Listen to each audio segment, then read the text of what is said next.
We're visiting Locke Hall in historic downtown Sumter. I'm with my friend Grady Locklear, a revered former teacher and renowned gardener. Grady, how did this wonderful formal garden with all of its elements of surprise come to be?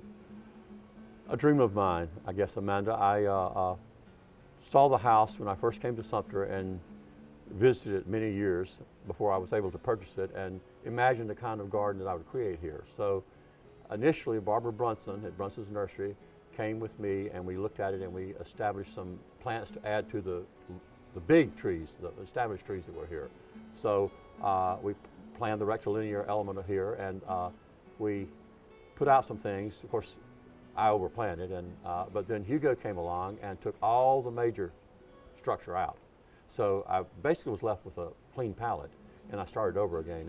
And what I've tried to create here are visions that I have from travels, here, there, and yonder, and tried to bring it back here into my own garden. The structural element is basically boxwood, and I always think of boxwoods, and most people do, just kind of green globes, but you have so many different shapes in your boxwoods. Can you make selections that have a natural form that fit your idea of what you need? I can, and I have.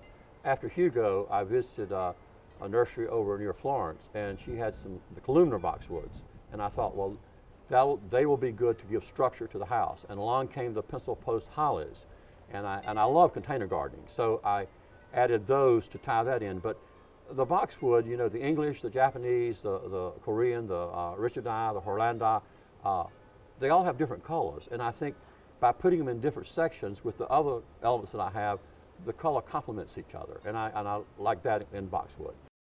You also like color, and you've got a wonderful way of using that, particularly in containers. What are some of the things that are in bloom right now? Right now, the dianthus finishing up. It's been lovely since late March, and I have the wave petunias that have survived the winter, and they're in full bloom. And I have pansies are just over.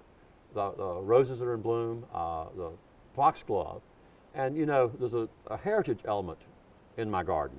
For example, the roses came from my family, from my grandmother, my great-grandmother, my mother, and the foxglove came from Montpelier up in Anderson 4 generations ago. So I like to think of what I've done here is use plants from other people to create a heritage garden, as well as my own ideas.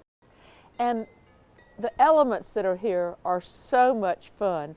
And the suns, I think, are representative of some of your other interests, which might be traveling. Yes, yes.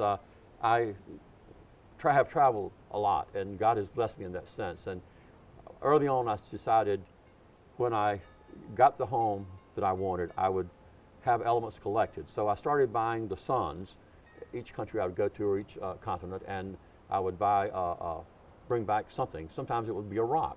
For example, I was on a glacier in Alaska, and I brought back a rock that is now in a bird feeder that I have.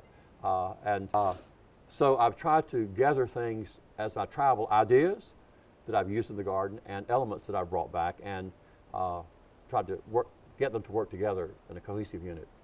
I know farmers never throw away any implements, and you have gone through the scrap piles at home and assembled things with some of those. Tell us about some of the wonderful things you put together. I guess one of the first things that started the sun collection is I had my father's the wheel off the mule-drawn fertilizer distributor. So I put it on the carriage house, and then I started adding to it.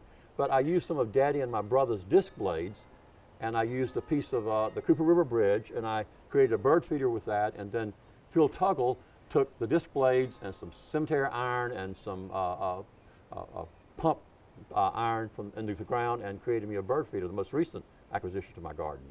And I also have used wagon frames, wagon wheels from there, the old iron, and I've created elements that you can see through to give a background and a vista for my gardens.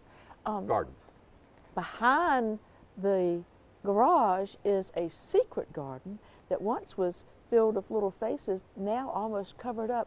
What is this wonderful secret garden for? It's for reading. It originally was a gnome garden. I had all these gnomes, and then the elements have grown and they're covering up. But initially it was where I composted and where I kept things that I didn't want, but I said, I can't live with that. So I created the secret garden, put up the gate, and put a bench back there. And before I put the gates on my home, I would sit back there and be reading, and I'd think, oh, someone's blowing the horn. I'm going to sit here and read. I'm enjoying this. And they would leave a note, and I'd later get in touch with them. I love the secret garden. It's just full of surprises. You know, the bottle tree, which goes back to my childhood, the gnomes, which I collected from here, there, and yonder. I think I bought the initial ones from Brunson's Nursery, and then I added to it with travels. Reading, of course, takes us away from being in prison, but you've got something that reminds us of the earthly constraints. I do. When the original jail in Camden was torn down, Carl DuBose and I were able to acquire the cell, and it was in 5 pieces. And I ended up with the door and one of the walls, and Carl ended up with the other. And so I put it back there, and I grow moonflowers on it. So it's a piece of a jail where Andrew Jackson was originally imprisoned before he became president. And it's just part of history that I brought into the garden. This is such a beautiful garden, and I know that with your expansive mind, it's always changing. Grady, will you let us come back in the future and see how the garden is evolving? Absolutely. It changes seasonally. I change the color seasonally, and I'd love to have you come back anytime. Well, I can't wait for that visit. Thank you so much.